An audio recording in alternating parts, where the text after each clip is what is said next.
This is Lisa from MobileTechReview, and this is the HP ZBook FireFly 14-inch G9, Generation 9, also now available in a 16-inch size, which I think is pretty cool.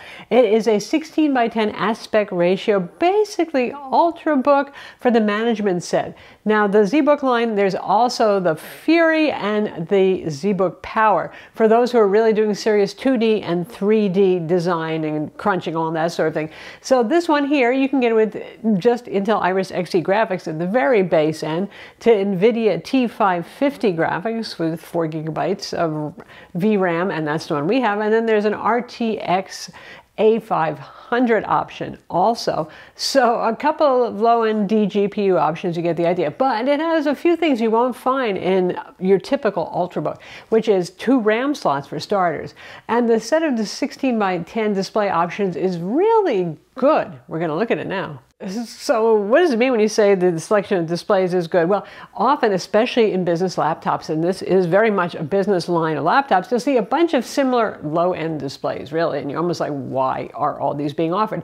So we do have the 1920 by 1200 low-end displays. Every single one of these displays will be IPS, by the way, and that's 250 nits, and it's available in touch or non-touch. So obviously, that's the budget option.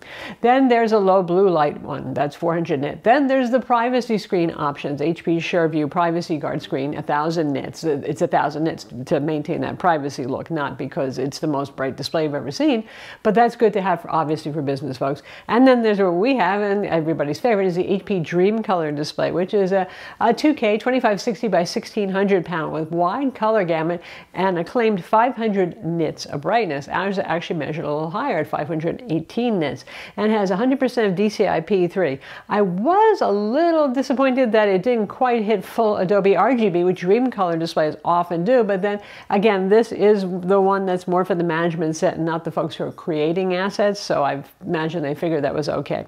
And the color accuracy on it was pretty good out of the factory. It could be calibrated better, so there are those things. But anyway, it's a very luscious looking matte display. I mean matte, not just what they call anti-glare, but it's still kind of shiny.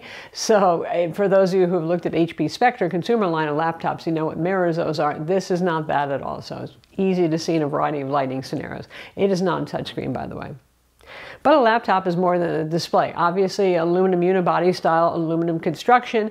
It's rugged, it's mil STD, and we've got a spill-resistant keyboard and a couple of other corporate things you would expect, like their BIOS protection, self-healing BIOS, fingerprint scanner, as well as a 5-megapixel webcam, nice that, for either Zoom calls, and also it's a Windows Hello IR camera. So there's a good level of security going on here as well.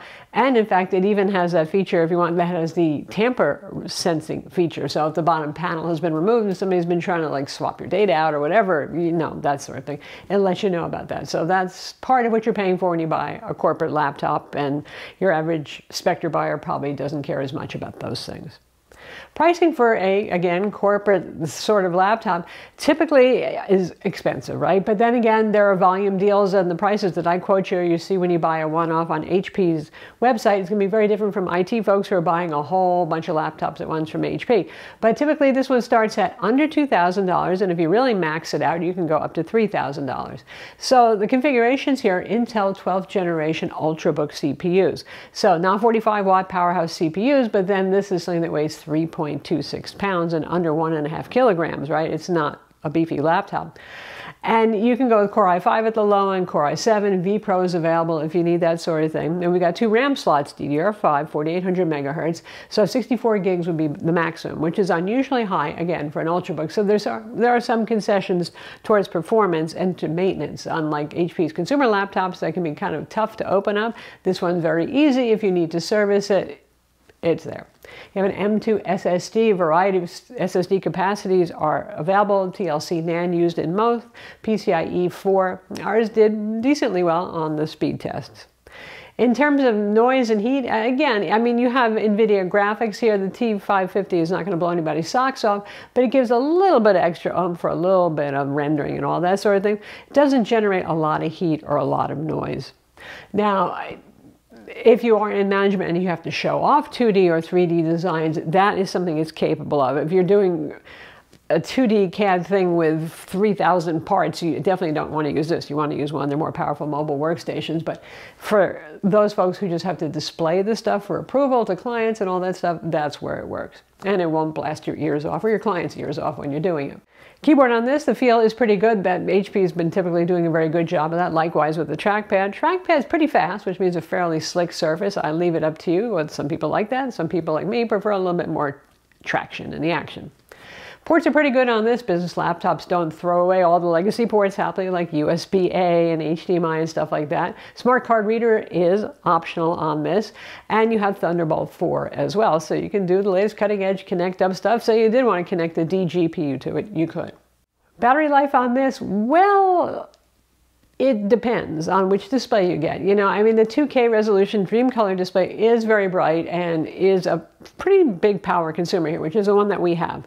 And you have a 51 watt-hour battery, which is just about average for a 13 to 14 inch Ultrabook, nothing that big. 65 watt USB-C fast charger can give you a strong charge in 30 minutes, up to 50% if you're starting from near zero, that is.